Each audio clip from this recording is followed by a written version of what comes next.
I'm not taking photos of me, are you, Ross?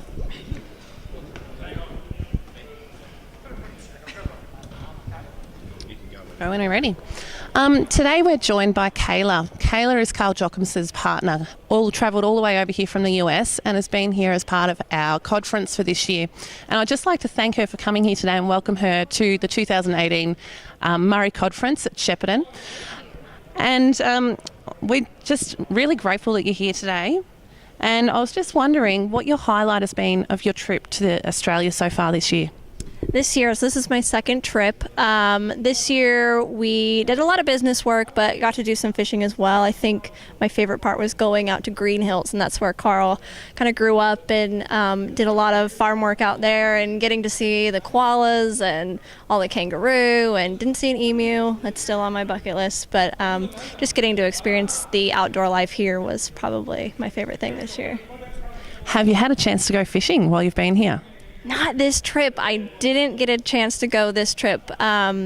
We did last time we were here about 2 years ago. We came and I got to catch an Australian bass, yellow belly, and I caught a huge kingfish offshore at the Tweed. So that was amazing. That was so much fun. And I have spoken to you earlier. Is there a target species that you would love to get while you're in Australia or on your next journey? Because I understand you're heading back tomorrow, but I understand that you've also been out fishing a little bit, and Carl's been fishing for a certain species. I'm just wondering if there's a species that you'd like to get next time on your next trip.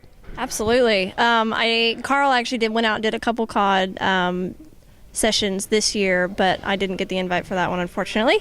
But that is absolutely on the bucket list. That and barramundi, I think cod are an incredible species. It's something that only Australia has. That makes it extra special.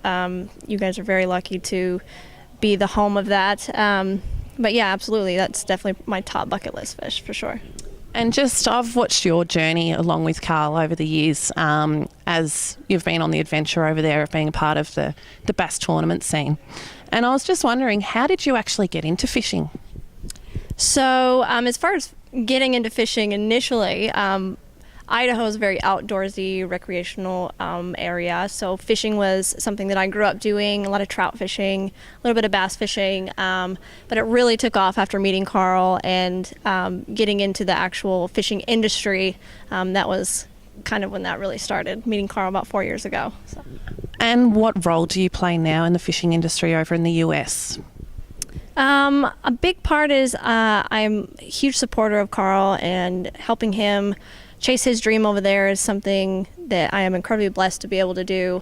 I do a lot of the marketing side in the industry, working with a lot of sponsors, getting, every women and children and anybody into fishing, and just really getting the word out about it.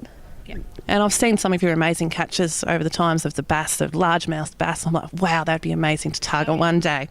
I was wondering if you have any advice for any ladies that might like to get into fishing. Absolutely. Get out and do it. You don't have to wait for someone to take you. You're fully capable of doing anything any of the men can do. Hook up the boat, take it down to the ramp, back it down, put it on the water, rig your lures. I mean, it's all mental, and you're absolutely capable. There's no cap to what you can do if you want to do it. That's great advice, and it's definitely something that the ladies out there need to hear. Women can back boats down, even though it can be intimidating. There's areas and there's times that they can learn, practice at home, learn how the boat swings on the back of your car before you get to the boat ramp, so it's not so intimidating as you get out there. I just want to thank you for coming today and speaking with us. It's been great having you here, and as a sign of our appreciation, we'd love to present you with one of our WRF shirts and make you officially a part of our WRF network here in Australia and Victoria. So that is we hope to see you wearing it with pride over in the US. We'll be keeping an eye out, and I'm sure at some point we'll see it on you. Thank you so much for your time.